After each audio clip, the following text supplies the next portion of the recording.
Hello, everybody. Welcome to the ELF Live Thursday show. I am Nick Alfieri, one of your co-hosts. I am here with my co-host, the man, Matt Bressington, up in the United Kingdom. Hello, everybody in the chat. Welcome back to the show. Let's do another one. Matt, how you doing today, man? I'm doing all right. Quiet a week. Again, some time to catch your breath, and then we're gonna go full steam ahead. It's been quieter in like the foreground that people have seen, and then behind the scenes it's been mental. So let's Yeah. just see how that works out. Exactly. Another interesting week in this European League of Football. About halfway through the season. Actually, Matt, I wanted to ask you, have you ever been to the ELF Honor Show? No, I've never been to an honor show. I've been stuck in the UK watching from my laptop, my computer. I've not even been to a game, which is a tragedy, to be honest. Oh, this is not good. All right, we got to change that, man. We got to get you to the ELF Honors Show. But first, before that, we'll talk about that just to tell you what we're going to talk about in today's show. We're going to do some of the signing center, some interesting signing points and everything. We're going to talk about games. I know a lot of people are curious about what's going on with Barcelona. We are going to be talking about that a little bit later in the show. So stick around and join us in on the chat. We'll be giving the thoughts from the league, as well as some of the statements from Barcelona and everything that's going on there. So we will talk about that. But first, back to the honors, Matt.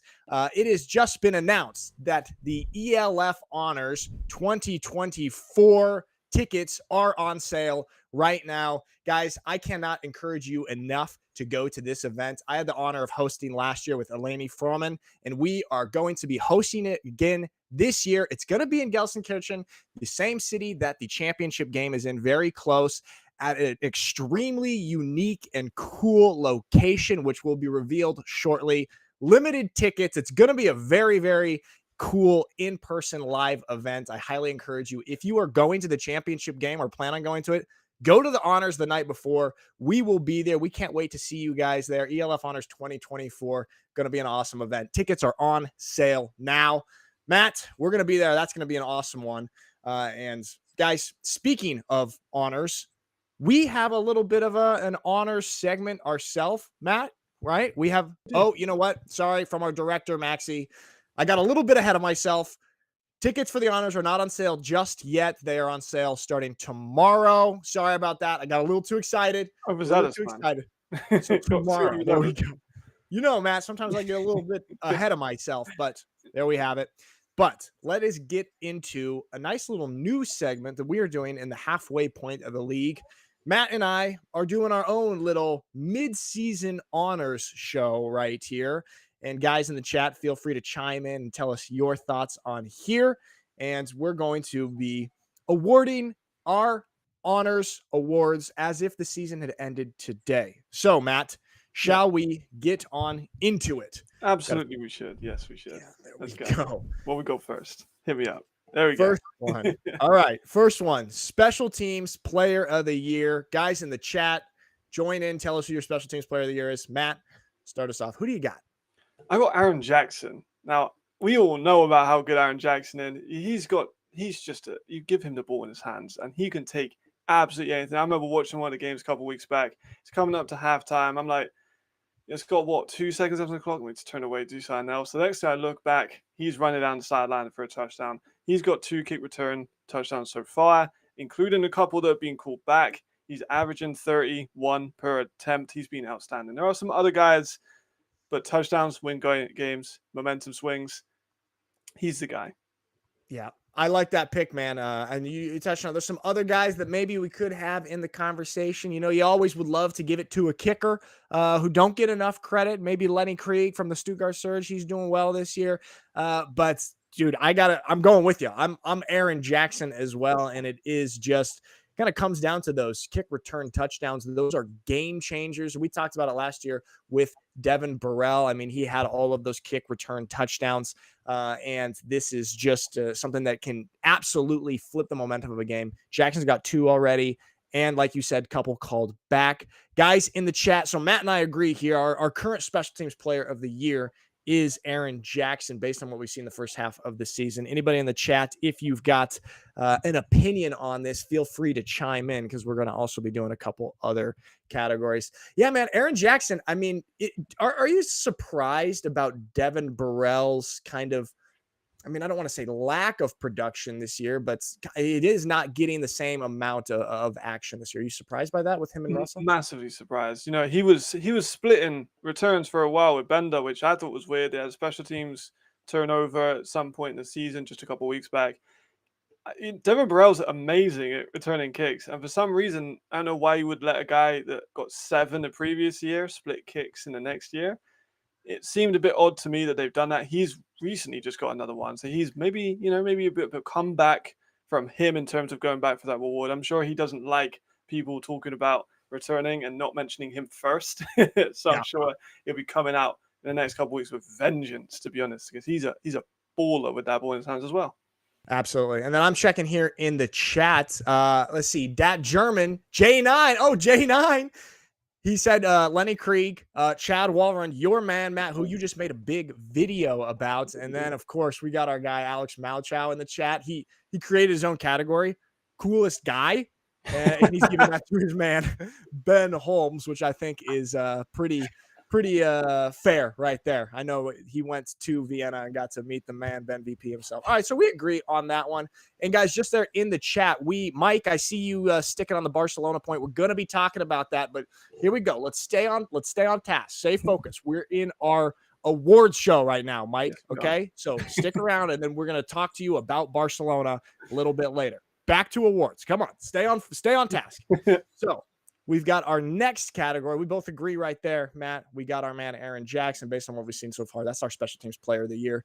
Maybe Devin Burrell has an awesome second half of the season and returns to previous year form, but right now it's got to be Jackson. Our next category, homegrown of the year. And this is a very fun one, a very interesting one, and kind of with the European League of Football, one could argue the most important category because it's a homegrown European player. Matt, who do you got? Chat, who do you got? Got a few names. I wanted to go a little bit on offense, a little bit on defense. And like you said, I love this award. As a European, this is my favorite award at the entire award show. I've got a couple, right? We'll start off with No Torre being an absolute revelation for the Vienna Vikings. He's been outstanding. He's been a phenom. I definitely plan on doing like a full thing with him because he's just amazing. Tobias Bonatti, another Austrian, different team, being amazing. One of the league in Russia's. He's been leading the league in like a couple different things. He's been the key part of that offense, has kept him moving and getting him 5-2 record. Also, some defensive guys are going under the radar. Jonathan Falk of the Helvetic Mercenaries. He's a tackling monster at linebacker. And Alexander Bukovic in Prague, another player that's gone under the radar. He creates turnovers. He's a great tackler. He's also a young guy with a very, very high ceiling in this league. So it's a tough one, but I'm going to give it to Torre just because of how amazing he has been. I like that, man. I mean, those are two guys who deserve all the flowers in the world right now and really represent kind of the best of what our European League of Football represents. Big fan. I mean, Bonatti, man, he really, like you said, they've had a lot of drama at the quarterback position and not been able to really get that passing game going. This is a team that's 5-2, and that's because they've been able to get it done on the ground, and a big part of that is your man Bonatti. However, I am seeing here in the chat a lot of people yelling Geyer. And you know me, man, you know, if there's a chance to pick a surge guy, I'm going to do it. But really, all biases aside, Lewis Geyer has the highest catch percentage in the league. 75% of targets he catches. That's the highest in the, not the highest in the league, but that's the highest in the top 10. Now, even in the top 10, there's only 2 European wide receivers. And so it's just a feat in itself to be in the top 10. And a couple times this year, he's cracked the top 5, depending on the week. But he's been doing this also. And I know some people might argue that this gives him more targets. He has been doing all this while being the number 1 wide receiver. The Surge have had no A wide receiver. And with a guy like Noah Torre, as good as he is, somebody like Reese Horn does take away a little bit of attention from him. All the attention's on Geyer and Meyer, of course, but all the attention is not being able to be put on an American wide receiver. So the fact that he's been able to have this so far, he's got 7 touchdowns, and he's, like I said, one of the top 10 in the league right now. And I got to go with my man, Lewis Geyer. What do you think of that, Matt? Am I blinded by bias? No. Like, Geyer's been amazing. And he just broke the single, like, in a row touchdown record, too. Like, exactly. He's been amazing. There's not really a wrong answer when it comes to Homegrown of the Year, just because there are so many amazing Europeans in our league. Geyer is one of those amazing Europeans. We've seen him develop from the first year of the league as well. Like he's a bit of a founding father while also being still a hot prospect. Like it's a weird kind of conundrum, but he's amazing, and I do not think you're blinded by bias whatsoever. Thank you, Matt. Thank you for keeping me in check, man. And if I do get blinded by bias, call me out, chat, call me out. I'm trying to stay as neutral and objective here as I can, but the numbers don't lie for me. We do have to get a shout out, of course, to Ben Straight as well. Somebody wrote Ben Straight in there. Dude is leading the league in interceptions, I think, right now. So that's a pretty good nomination. But yeah, okay, so we've got our picks there for Homegrown of the Year. I don't think anybody's too mad at us in the chat. That's who we got. Moving on to Offensive Player of the Year. The best offensive player in this league this year. Matt, talk to me about your pick for the midseason OPOY. There's so many players I wanted to talk about. Like, there's so many amazing players. Sullivan has been a great year. There's been a lot of running backs. David has been good again this year. Markel Castle, Aaron Jackson, even in his own right. I'm going to go for Riley Hennessy. Now, I know some people are going to be shocked that he's here. He's 17 touchdowns, 1 interception. He's 70% accuracy, which is incredible. My thing is, and I think you'll be reasonable with this, he has not played the second half of a game in like 4 weeks. That's a fair point. Because he hasn't had to, and he's still putting up amazing stats. But I think he doesn't have as many attempts as some of the other guys in this conversation. But he has still been ruthlessly efficient with his attempts. He's also offensive line's been amazing. He's only taken 8 sacks. Would you like to hear an insane stat? I would like to hear an insane stat, Matt. He's taken up 8 sacks, right? That's not great. Okay. But the most sacks player in the league this year is Carlton Aiken with 27 sacks in 6. Oh my gosh, Carlton, I'm so sorry. And Jamal has just entered the chat. He's probably not liking to hear that stat at all. Oh, damn, I'm sorry, Jamal. That was bad timing. But he's been sacked a ton. But this shows good protection, makes players great. And Hennessy is an outstanding player and my offensive player of the year. I like it. I'm going, and I see a couple people in the chat going as well. I'm going with Glenn Tunga. He has been an absolute monster. I don't even know. What does he have? 400-yard games in a row? Damn near, a couple of them damn near 200 yards. Yeah.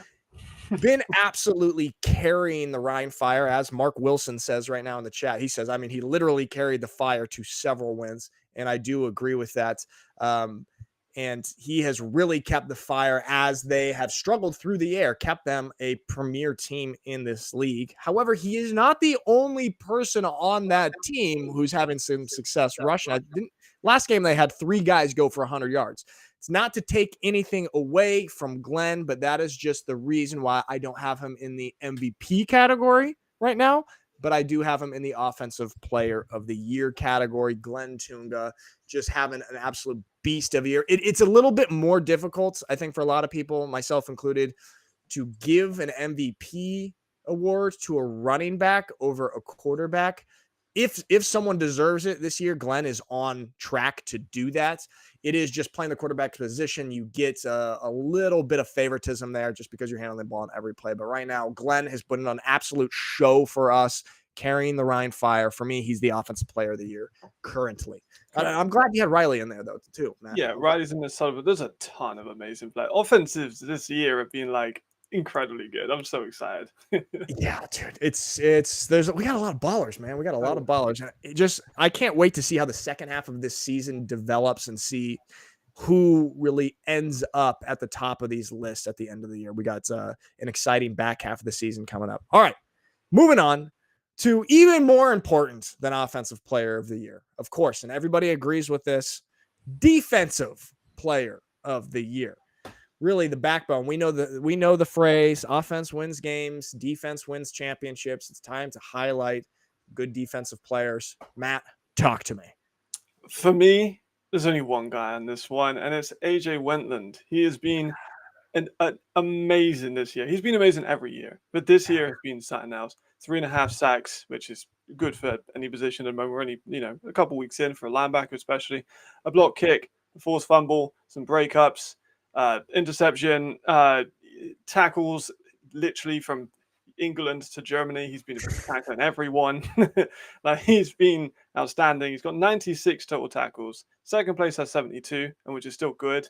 But AJ's on another plane of existence this year.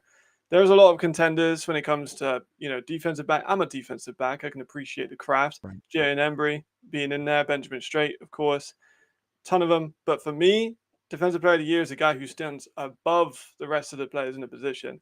And Embry and Strait are in their kind of own conversation. But then there's just AJ. So for me, AJ is going to be that guy. Yeah, I mean, that's a very, very easy to support answer right there. A couple in the chat. Mark Wilson says Kitchens from Berlin. Obviously, he's always in the conversation with his absurd sack numbers. It's very impressive that he's able to continue to have this consistency year in and year out. So he's always got to be in the conversation. You mentioned Jalen Embry, of course, storming on here to the scene. But, dude, I'm with you. You just have to go with AJ Wentland right now. Simply for that individual effort and individual performance is sort of a head and shoulders statistically above a lot of other great defenders. And not only that, but we know that he really helps elevate some other players around him. He brings that energy. He brings that motivation to other players and helps them perform to their best of their abilities. The Panthers are not necessarily one of the top defenses statistically. However, and we've talked about it, they have the hardest schedule in the league. So the fact that they're still a middle of the pack statistically defense led by AJ Wentland. It looks like you guys might not be able to hear me. I'm going to have to refresh, guys. But Matt, tell them if they can't hear me. I'm going with AJ Wentland. I'll be right back. He's going AJ Wentland. He's going right back. I'm going to talk to you about a player I like for a little while. Well, I've got the show to myself, so I can kind of go crazy.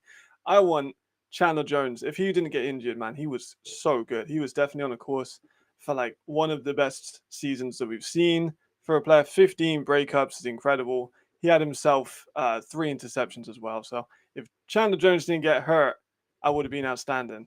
Are you working, Nick? I believe I am back. Chat, let me know if you can hear me, see me clearly. I had a little technical difficulties, but we fight on. We push through. Matt, thanks for holding down the fort while I abandoned you there. Did you tell him about my? I told him you got AJ, and then I went on a tirade and talked to him about players I like Chandler Jones and stuff like that. So yeah, I showed myself for a minute. I went a little bit crazy. Good job. All right, Robin does say we should have touched on him. Zachary Blair as well in the chat. I don't know if you did while I was gone. He said Zachary Blair is the best player on one of those bad teams, and he's another one who is really also brings that energy, that motivation, sort of that vibe to his teammates as well. So that's all good there. All right, should we move on, Matt, to the premier pristine award? Most valuable defensive players, man. The defensive player is the premium award. You know what? You're right. That's where. Thank you for keeping me in check, Matt. Thank you. It's all right. Defense. All right. Moving on to MVP, most valuable player during our mid-season awards ceremony here. Matt, who is your current MVP? We touched on him a minute. You touched on him a minute ago, so that's kind of a spoiler. But I'm gonna go for Glenn Tonga. Like, he's been amazing, like you say, and you said about his the yards that he's had in the last few games. I'm just gonna read off a few of them. So last game, 116. Game before that, 184. The game before that, 133. Game before that, 206. His season low is 79, and he scored. He scored in every game. The last 3 games, he has 10 touchdowns, which is incredible. He's been absolutely outstanding. He's been by and far the best running back in the league. Like, he'll get 1,000 yards. Assumedly so, he'll get 1,000 yards next week. And we haven't really seen a player come closer. And last year, we had a couple players in the mix. It's quite a competitive rushing title. This year, obviously, he was out for 5 games. He was still in that conversation. This year, very clearly, he wants that title back, and he's been my MVP. He's been outstanding. Yeah, man. I mean, he's just been absolutely incredible. Just week after week. It's like you see the stats each week. Glenn went for this again? How is he keeping up with this consistency? I mean, so what was it? It was 4 games in a row, 100 plus. Yeah. And one of them was 200, and he scored. One was 200 plus. Yeah. Right. And one was like 170. Yeah, and he scored in every game. I mean, these are comically incredible stats. So I can't make any arguments against that. The only argument I have is what I said a little bit earlier about the nature of the position. However, you got a very strong argument there. I'm going my guy again. Tell me if I'm blinded by bias, but Riley Hennessy is my current MVP. He's the best player on what I think right now is the best team. He plays his best ball against top tier opponents. He's got crazy stats. You touched on it, 17 touchdowns to 1 pick. The 1 pick, it was against Munich. And if I do say so myself, it was maybe a little bit controversial. One might say that the defender pulled down the receiver. I know Riley wasn't happy about it. So we could be looking at 17 touchdowns, 0 picks. But 17-1 is still solid. 70% completion percentage. We've harped on it this year. A lot of pretty low completion percentages around the league, even with good quarterbacks. Some good quarterbacks are going 10 for 20, 9 for 18 on certain weeks. And these are guys that are good quarterbacks. Riley Hennessy has the highest completion percentage in the league, QB rating of 136, and doing this all without an A receiver. And we're going to go to the signing center in a second. He does get his A receiver back this week for the big game against the Raiders. I got to go. Rye guy Hennessy is a front runner for me. What do you think, Matt? I like it. I think one stat that goes under the radar with quarterbacks as well is the average pass length, just because it shows how much they're trying to push down the field. Yeah. The last game, he had over 10 yards per attempt. Like he was, making a first down every time he threw the ball, which is incredible. Cannot be mad at it. An MVP, he is definitely. That is a good stat. That is a good stat. Do you don't have that on hand? Who has the highest average pass length? I can have a little look for you, but I'm pretty sure it's going to be Riley out of the guys that are because most guys will hang around 7 to 8 if they're kind of padding with a little bit of running backs, it's about 5, and then the guys who are pushing the field is going 8+, and he's on 10. He's on 10. All right. He's pushing really the football down the field. I like that. Yeah. That is our little mini version of the ELF honors, the midseason awards from Matt and I. Like we said, guys, tickets are on sale or will be on sale tomorrow for the ELF honor show. Would love to see you there. It's going to be a special night celebrating all of the great football that has been played so far and will be played for the rest of the season. See you there, Gelsenkirchen. All right. That is our midseason honor segment. Now, Matt, let's move on to our signing center for this week. We had a couple little announcements, a little bit of movement, and then a couple things that we touched on Monday that I don't think we got to talk enough about, a couple quarterbacks. Let's see. Maxie, you pull up the first one for us. There we go. Touched on it. Darrell Stewart Jr., who was one of the premier wide receivers last year when he came to the league in the second half of the season, had an insane playoff run, so played his best football in the most important and difficult competition. He's been down, not been playing these last few weeks. He is going to be reactivated, and that's going to be huge for Riley Hennessy. Matt, what are your thoughts on Darrell? Have you been able to watch much tape on him? Because I've gotten to see him a lot in person, but I'm so curious, where do you think, when healthy, he places in this league as a top 5, top 3 wide receiver? Yeah, maybe even top 2, top 1. He's outstanding. We saw that playoff run. He was immaculate in that playoff run. He had 200 yards a game for 3 or 4 games. He was amazing. Markel as well is probably in that discussion, as well as maybe you could put Reese Hall in NFL experience. I probably have Darrell Stewart in a top 3 to top 5. Arguably could be top 1 or 2 when he hits form. Yeah, we'll see. Yeah. When he hits form and gets back into it. But that's going to be huge for the Surge, especially as they're playing one of their tougher teams this weekend, going down to Innsbruck, playing the Raiders T-Roll. Next on our signing center, Levi Cruz for the Sea Devils. He is back. A little bit of support there on the tight end position for their big game against the Rhein Fire in Volkspark Stadion. What do you think about this one, Matt? Great blocker, great utility guy, can make an effect out of the passing game as well. They've missed that. They've missed having Levi Cruz on that line. He's been a very obvious hole on that offense. I'm glad they've got him back. It should make them a bit more competitive. And it also gives the new quarterback some more protection behind the line. True. And we'll touch on that new quarterback. He's also a team captain as well. So always great for a squad when you're able to get a team captain back, kind of get some of that emotional leadership back on the field. And then moving on to something we touched on. Oh, wait, hold on. Okay. Oh, we got a big O-line signing for the Stuttgart Surge. Max, Charnley, Collins. Oh, sorry. We got a little confusion here. It's Hamburg. Yeah. Yeah. So Max Charlie Collins at Hamburg. Sorry for the confusion, guys. We have a name and then the graphic is different. Matt, thoughts on this one? Bolstering them up? Great investment. Yeah, he's an interior guy. He can play. He's not a Brit, obviously, so I'm always going to support the Brits coming into the league. But he's a good investment. He played over in Barcelona a couple of years back. He also played for Dresden, as you can see by the graphic. He is a clear showing that they need to get more protection because Javarian Smith was under a lot of pressure, and the new quarterback they're going to get in as well is going to be under a lot of pressure. So securing that in, bringing E on the offensive line is an investment for the future, hopefully. Yeah, hopefully that'll give them, maybe a little bit of a help here in this big game coming up, like we touched on. Now, what we touched on Monday, D'Angelo Fulford, former Raiders quarterback, let go after the second game, I believe. Yes. Kind of controversial. Picked up now by the Hamburg Sea Devils. So that's three big announcements here for the Sea Devils. What are your thoughts on Fulford stepping into the Hamburg squad, Matt? It's weird, right? I cannot be the only one that thinks it's a little bit strange. Javarian Smith was he wasn't lighting the world on fire, let's be honest, but he was doing fine. Like he had 6 touchdowns, 2 interceptions, and nothing, not diabolical numbers. You're bringing a quarterback that wasn't outstanding during his time with the Raiders. He played 2 games, had 46% accuracy with a Raiders offense that the offensive line wasn't great, but the weapons in the Raiders offense were very good. 2 touchdowns, 1 interception in 2 games it's not great. And then you got to restart the whole chemistry. And they've had the whole season so far, all the off season with Javarian Smith. You got Jarvis and him. They have a good connection, kind of building up. That's gone now. You have to start from the beginning. And I think in the whole of the history of the ELF, we've only seen one team get better when they've brought in a mid-season quarterback.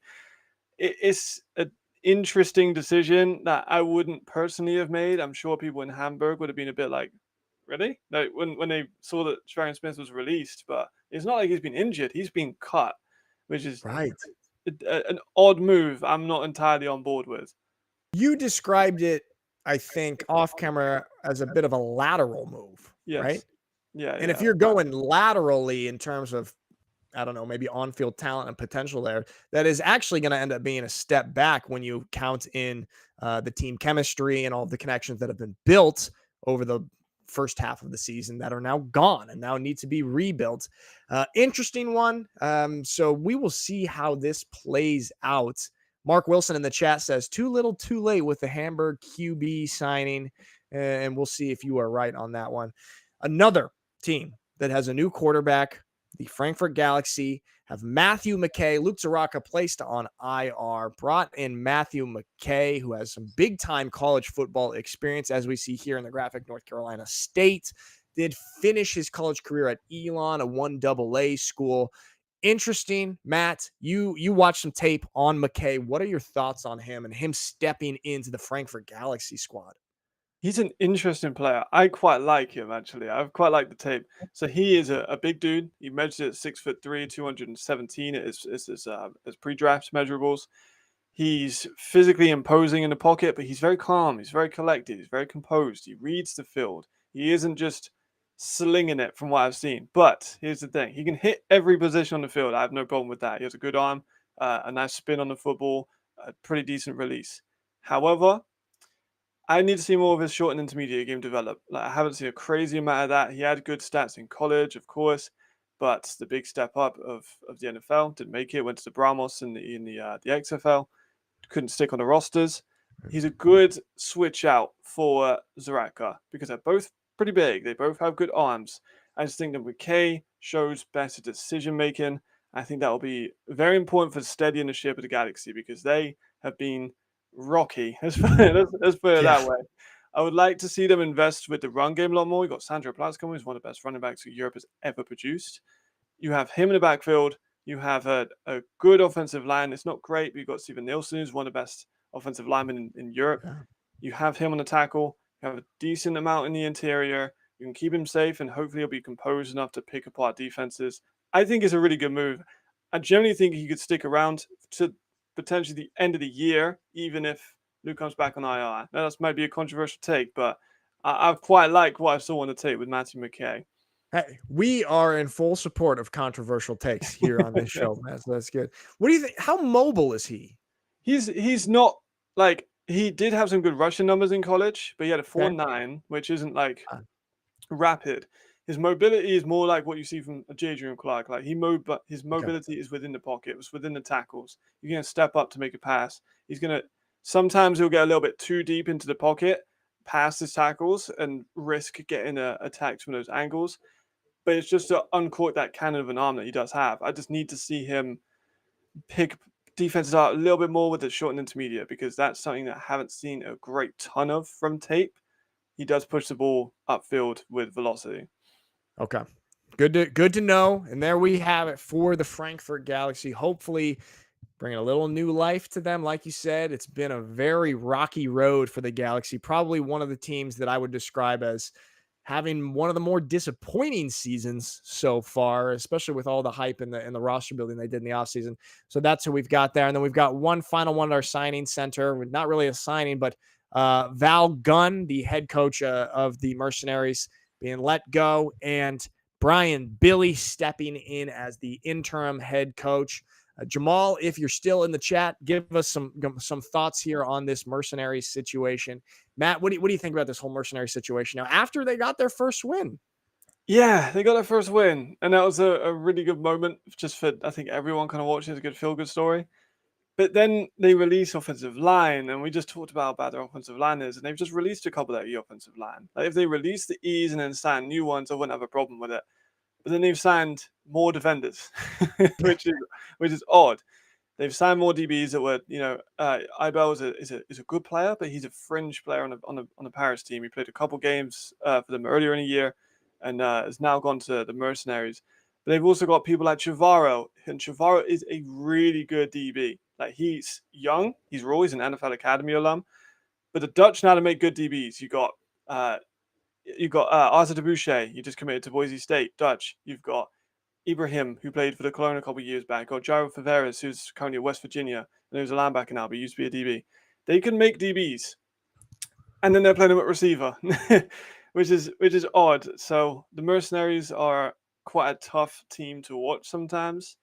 They've lost a few offensive line prospects. They haven't replaced them.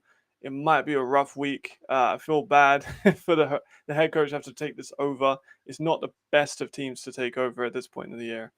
Yeah, tough one, especially heading into this week where they're playing one of the top one or two teams, the Vienna Vikings. But yeah, Coach Val Gunn, actually, he left due to family reasons. And this happens sometimes, especially here in Europe, for American coaches and American players who come over here. They're very far away from their family. And sometimes things happen and they just got to exit and return home. So Coach Val Gunn, we wish him the best.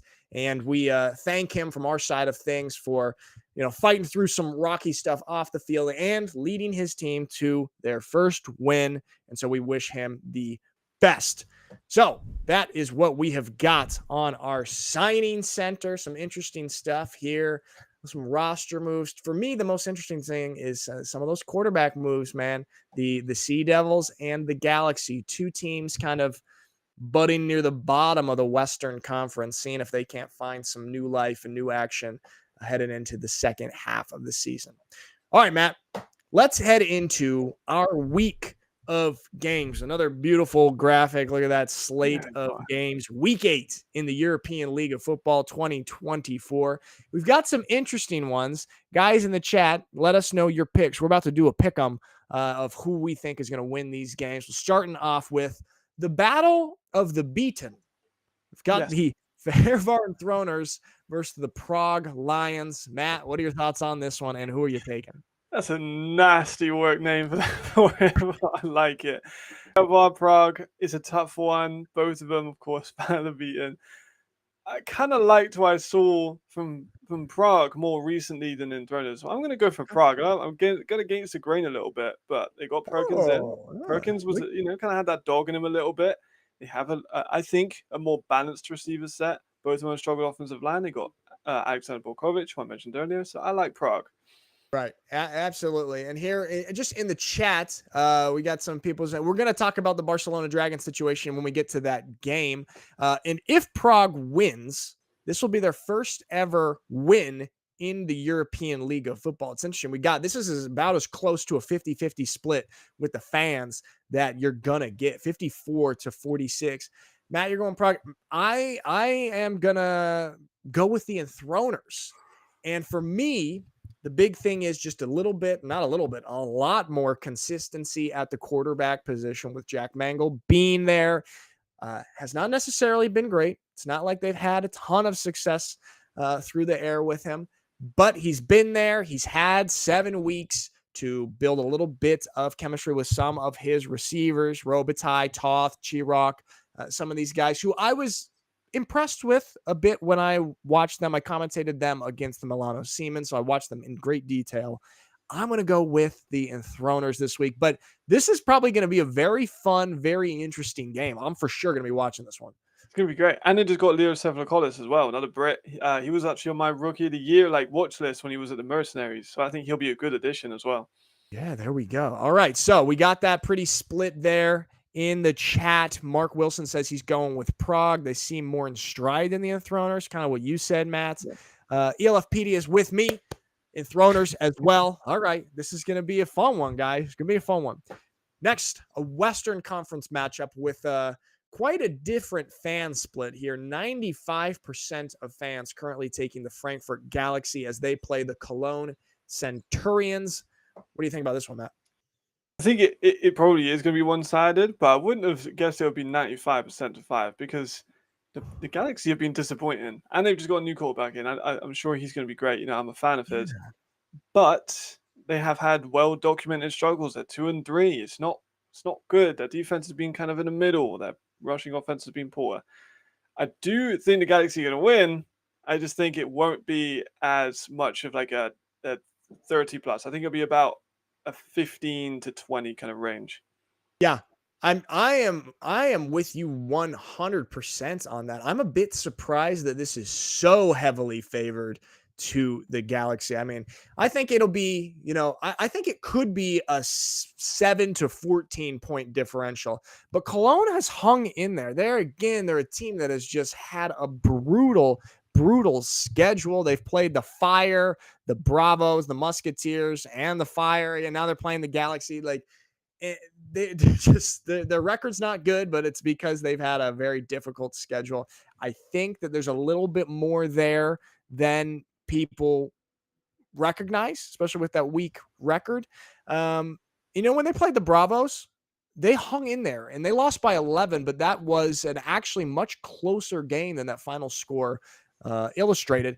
And so I think the Centurions will hang in there for a little bit. Ultimately, the Galaxy will get their footing and they'll pull away and win by 1 or 2 touchdowns. But I don't think it's going to be a massive blowout. Let's see what the fans are saying. 4th down fiasco. If the game ended at halftime, I'm going Cologne.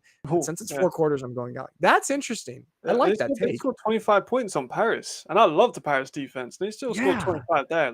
They're not a washover. Like you said, their schedule is oh my goodness. Yeah, but they're a good team. They got some nice pieces. Yeah. And we can't forget, Frankfurt going to be with a new quarterback. But we'll both go with there. Next one, even larger than a 95 to 5 discrepancy. We got 100% of people in the entire world choosing the Vienna Vikings to defeat the Helvetic Mercenaries this week. Matt, surprise me. Surprise. I've got no surprises for you, Nick. I can't lie. I've got nothing. I am one of those 100% of people on Earth that think the Vienna Vikings are going to win this one because, I mean, they've got a great defense. They're going to have a lot of pass rush. They've got a very good offense. And I know Alex is going to be talking about Ben and how good he's going to be. This is a great opportunity for Ben to pad his stats, first and foremost. The Mercenaries have a good defense. They have some good pieces, but offensively, no offensive line still. It's going to be a blowout. I think it's in Vienna. It's going to be a rough watch for Jamal and crew. Yeah. Jamal, I would recommend maybe not watching this one. Actually, our director says upset of the century happening. I would guess that the Vikings sit some guys, rest some guys. And, you did touch on it. Helvetic has a good rush defense. So maybe they bottle up a little bit of the run game, but this just leaves Ben VP for throwing for 648 yards. That's my prediction right there. Ben VP just goes off. If they even play. And what do we got? Marcus in the chat says, if the Mercs got a touchdown on the kickoff return and the game ended, I'd go with them. If they play a full game, I'd go with the Vikings. It's reasonable. It's a good call. Good prediction there. But Matt, you and I both, with our expert opinions, we make the difficult decision to go with the Vikings over the Mercenaries with a new head coach and a lot of issues. All right. Now, next game, El Clasico. One that a lot of people have been wanting to talk about. Obviously, a lot of drama surrounding the Barcelona Dragons last week, forfeiting at halftime due to the 54-0 situation against the Munich Ravens. And some key players with Barcelona communicated on social media that they have left the program. It's been a bit rocky. Let's just first here, Matt, I'll pull up the official statement that Barcelona has released here. And I'll read it out here for anyone who is just listening to us. In recent hours, we faced significant challenges. Since last week, we have been diligently working to find a solution, and our efforts have intensified since last Saturday. We sincerely apologize for keeping you in the dark and not informing you of the developments. Due to the complexity of the situation, we chose not to communicate until now. We can confirm that a plan has been established to continue the operations of the Barcelona Dragons. It will not be simple. A continuous hard work will be required to make it viable. However, with your support, we're confident we will succeed. Following last Saturday's game, a series of decisions have been made, which will be communicated shortly, concerning changes in both the coaching staff and player roster. On behalf of the entire Dragons organization, we express our deepest gratitude to all who have defended this jersey with strength and honor. They will always be Dragons. We would also like to extend our special thanks to those coaches, players, and staff members who remain committed to representing these colors. An apology and to show our unwavering support for the team, the franchise has decided that this week's game against the Madrid Bravos, a historic match for national football, will have open doors for any spectator, fan, or individual wishing to attend. We need your presence. We are also working on providing compensation to all current members who requested and will provide detailed information shortly. We know you proudly bear the Dragons emblem, and together we will overcome the current situation. We look forward to welcome you at the stadium on Saturday. That is from the Barcelona Dragons. So good news there. Anybody who wants to go to El Clasico can go for free this week. I encourage you, if you are in Spain, go to that. But yeah, Matt, it's a tough situation with Barcelona. I think we're not really going to talk too much about the on-the-field stuff for this week. I think everyone's, Madrid's pretty hot. They've got a lot of good things going for them. Barcelona is battling all of this stuff off the field. We see a lot of stuff on social media with this, Matt, and some people are upset. A lot of people coming after the league, especially. What people need to understand is, yes, all of the teams that participate in this league are operated under the European League of Football. However, these are all individual entities. The league cannot control the front office decisions, the signings, the cuttings, and the movement that individual teams are making. And will we even want that? Will we want a league that is a dictatorship where teams do not have the freedom to operate within the rules the way that they would like to? That's what makes the league exciting. You've got good football players on the fields for certain teams, and then you've got good decision makers off the field. This is all part of putting together a full football program. The Barcelona Dragons have struggled with this off the field stuff here, but to come after the league is like blaming Roger Goodell for the Cleveland Browns drafting Johnny Manziel. I mean, that was their choice, and rightfully so. They can choose to do what they want to do. So I think some people really need to understand that this is an individual franchise operating their own way. And of course, the league will do everything possible to support them. And this franchise now needs your support. If you're in Spain, go to that game, man. But this is just an unfortunate situation. Some growing pains that happen always with new leagues and teams that kind of run through some rocky situations. But that's kind of what we got right here. There's also been, and as you guys say in the chat, Marcus has said the Bravos have been incredibly supportive. Let me just read really quickly the official statement from the Bravos. Their biggest rival, and this is something that we touched on, Matt, in the show on Monday, that the European football community itself, as we are all growing together, there's a lot of support between teams. Of course, teams want to beat each other on the field, but we all want football to thrive. This is from the Madrid Bravos. From Madrid Bravos, we deeply regret the situation the Barcelona Dragons are going through. Neither the players, the coaching staff, nor the Dragons fans deserve to experience the difficulties they have faced in recent weeks. We extend our full support to them during this difficult time. We hope that the situation improves for the benefit of American football in Spain, and that next Saturday's game will be a historic event we have always envisioned for this sport in our country. So very classy from Madrid as well to be supporting their national rival there. And so obviously difficult situation that's the franchise is trying to work through. The league is supporting them with, but also needs support from fans of not just the Barcelona Dragons, but fans of football in Europe in general. Matt, I'm sorry. I went on a whole tirade there. I got carried away. Sometimes I do that. I get a little passionate.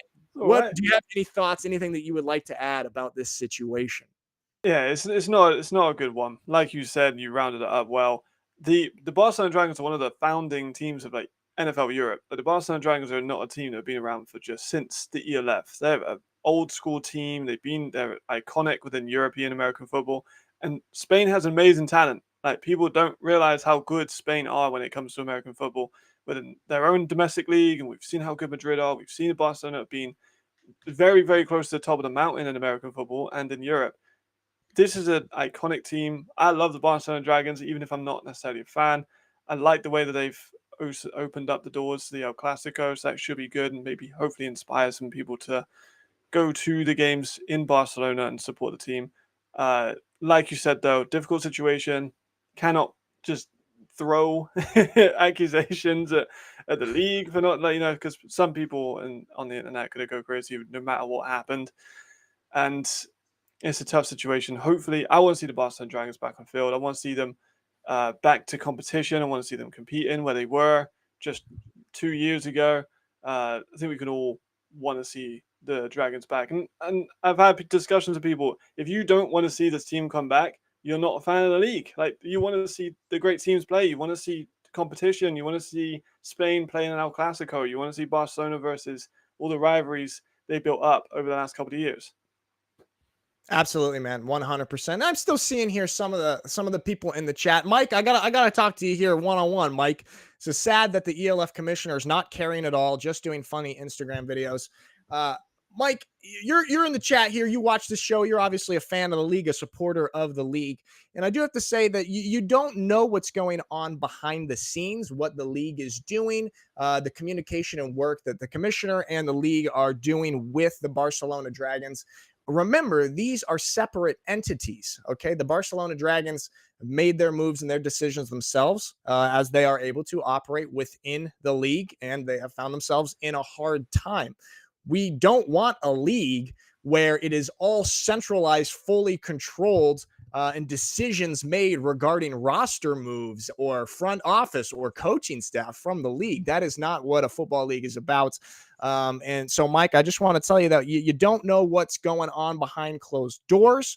And I think we all have got to hope and root for the best and understand that a lot of people are doing work that is unseen to help resolve and salvage these unfortunate situations. So I do just have to touch on that. Mike, we appreciate you being in here, but I had to call you out a little bit there because we know firsthand what's going on, and there are things that are happening. So Barcelona Dragons will be playing. They will be on the field playing against the Madrid Bravos this week in the El Clasico.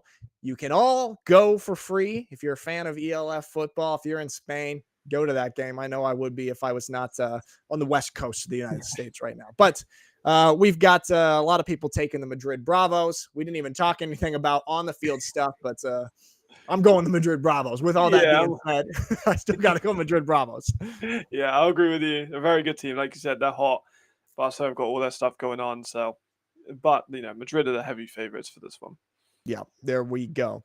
So that's that with Spain right now. And we will now move on to what I think is a very, very interesting matchup. Paris Musketeers versus the Berlin Thunder. I got a couple thoughts about this one, Matt, but I've been talking way too much. Give us your expertise on this one. You need a break. But Paris have got an amazing team. I love Paris. Their defense is phenomenal. They're third in rushing yard. They're first for passing. They're first for yards. They're third for points. This Paris defense is incredible. I've been studying it a lot for a DGAN project to have coming up, so I'm very involved with how they're running it, and they have an amazing defense. Their offense has been middle of the pack in terms of stats, and they played less games, so that's got to be mentioned. But of course, Edwards has been one of the players that we didn't mention in the Offensive Player of the Year or the MVP, but absolutely easily could be. He's on 14-3 in terms of touchdowns and interceptions. Paris, though, have kind of shot themselves in the foot sometimes. They lost against the Fire team in that last second, 90 seconds. They got timeout, take your time. They threw a bomb and got picked off. They nearly lost to Frankfurt with those field goals. They kind of got away with that one. They've conceded 25 to a Cologne team that isn't the best offensively. Paris are an amazing team. Also the Berlin now, because Berlin are a very good offensive team, one of the best in the league.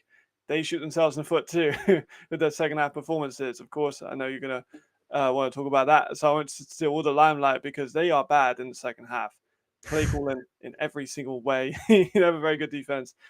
I think it's going to be close. I think that Paris is going to take the lead early. I think Berlin do well in the first half. I think we see history repeat itself. Paris come through strong in the second half and kind of take a bit of a comfortable lead, maybe about 20-21.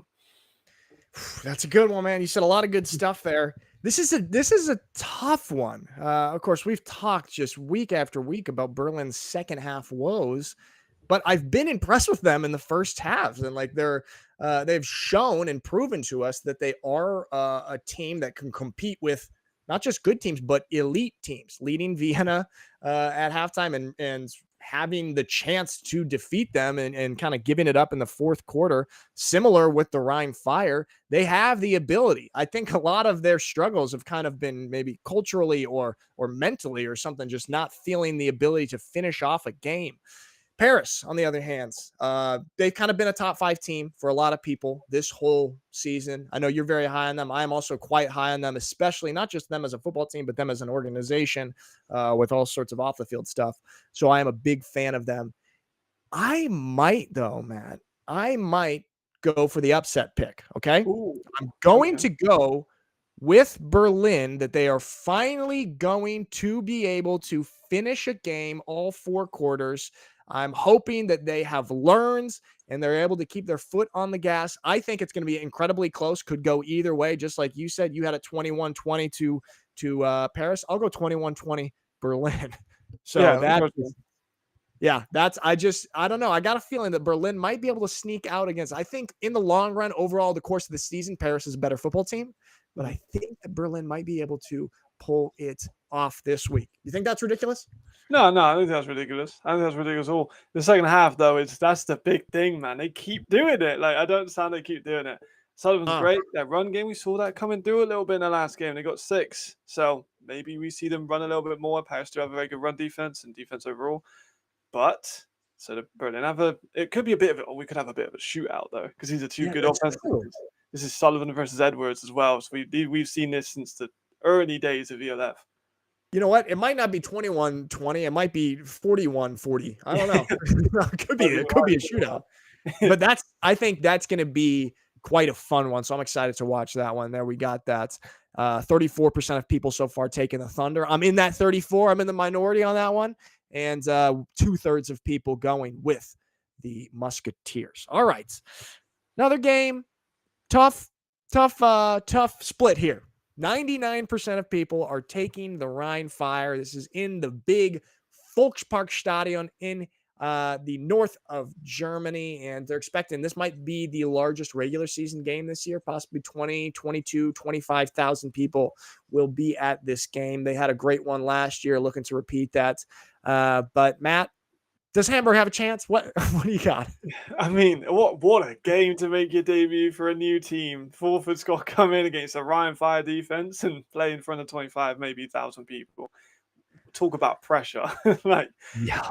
I do think the Ryan Fire are going to win this one quite comfortably. However, I do think there is a way that the Sea Devils could do it. I think they get everyone started, contain the edges, because the Fire defense has been good, but there's not really been as much pass rush as we were expecting them to be with as many players they had on the outside of that defense. So I think they focus on the outsides maybe, and they could maybe get something in, but I do think the Ryan Fire are going to win quite comfortably. Yeah, I mean, we talked about him earlier. I mean, just Glenn Tunga himself. I mean, I might guess that Glenn has more points personally than the Hamburg Sea Devils. He's got like 10 in the last 3, so that's not ridiculous. I mean, Glenn is probably that might be, one of the, he might be in the top 10 in the league of all teams in scoring in the last couple of weeks. I got to go Ryan Fire. I can't make any reasonable arguments for Hamburg. I am excited to see Fulford step in there to the Hamburg squad and see what he can do. Can they give a little bit of new life to them? But yeah, I'm with you. I'm going Fire. Last one, Matt. This is the Central Conference Showdown, and this might be one that I am most excited about. I'll be driving down to this the day after I land in Germany. Drive down to Innsbruck, one of, if not the best stadium in European football, Tivoli Stadium in Innsbruck. What are your thoughts on this one, Matt? Surge. The long and short of it, Surge are a really, really, really, really good team. We talked about Riley and how good he is. They've got one of the best receivers back. We talked about how good he is. And Gaia, we talked about how good he is. Like, they have an amazing team. And Tyrrell have been up and down, and we've said they played up to their opposition. Now is the time that they've absolutely got to play up, otherwise they're going to get blown out. They've kind of been middle of the pack, and Surge do not play around. Like, they've had a lot of opportunities to also rest their best players. So they're coming in quite fresh. They've had the backups with more confidence. They've had more players step up and get more game experience. I think this one's going to be a bit of a drubbing, to be honest. So it's been, I don't see a way they get much out of it, but I'm going to go for the Surge quite comfortably. I'm not upset about that pick at all, Matt. I'm always a fan of that. The boys on Fourth Down Fiasco said Tanner picked the Raiders to upset the Surge on their podcast. They've got a great European football podcast on there, so you can see what sort of arguments the Fourth Down Fiasco boys made. Mark Wilson, Stuttgart, just because they had the week off, but T-Roll will make it tight. So I got to go Surge as well, man. And, it's, 83% of people are picking it. It's just, they're just too top tier right now. It will be interesting. It's the second best rushing offense in the league with the T-Roll Raiders versus the number 1 rushing defense. Does Bonatti kind of break through there, or who kind of wins this rushing battle? That will be a little bit interesting to see. But I think it's just the Surge are too much right now. The only teams, in my opinion, that are really in that top echelon might be Vienna and the Rhine Fire, Paris as well, maybe, even though I did pick them to lose this week. It's just a little fluke thing. Yeah, you got to go Surge, even though they're going on the road. I do think the Raiders will stick around for a while, and it might be interesting at halftime. But ultimately, the Surge are just too deep. They're too rested. Have too much momentum. And you got to go with the Stuttgart Surge. Like that's what we got, man. So let's see. The only one we disagreed on 2, Matt. That's pretty good. That's pretty good. And Kroners and Thunder. Yeah, I think so. And also, fun fact, I did the maths. Glenn is 13th in the league on his own. You did it? For scoring, yeah. Wow. He's above Milan, he's above the Dragons, he's above the Mercs, he's above the Lions, and he's above the Enthroners. He is only, you could get 1 touchdown, and he would be above the Frankfurt Galaxy. So that's pretty crazy. Glenn, well done. That's a tough stat for the Galaxy to swallow if he does that. The Glenn Tunga has more touchdowns than the Frankfurt Galaxy overall on the Points. season. That's points. He has more points. Oof. Oof. Yeah. So that's what we got, everybody. Matt, I think that's we're like right at 1 hour. That's damn near perfect. Yeah, we've done. That's the second time we've done that. I'm pretty sure. We're just getting too Yeah, insane. look at that. Wait. I'm proud of us for having that good timing right there. So a lot of stuff. I mean, we're at the midpoint in the season. Some interesting off the field stuff. Like I said, I went on that little rant there about Barcelona. I think it's important that we support the teams and the league in this and remain optimistic. We are all rooting for the project of European football to thrive. And that's why we're all here. That's why you guys are here in the chat. Matt, that's why we're here. Another good show, brother. Always, every time, all time and every time. Having fun, guys. Thank you guys all in the chat for joining us. Exciting weekend of European football this week. And like I said, tickets for the honor show that I will be hosting. Matt will be at as well. It's going to be awesome. Get those tickets. Would love to see you there. Going to be a fun night celebrating our sport and our league. All right, everybody. We will see you next time. Yeah.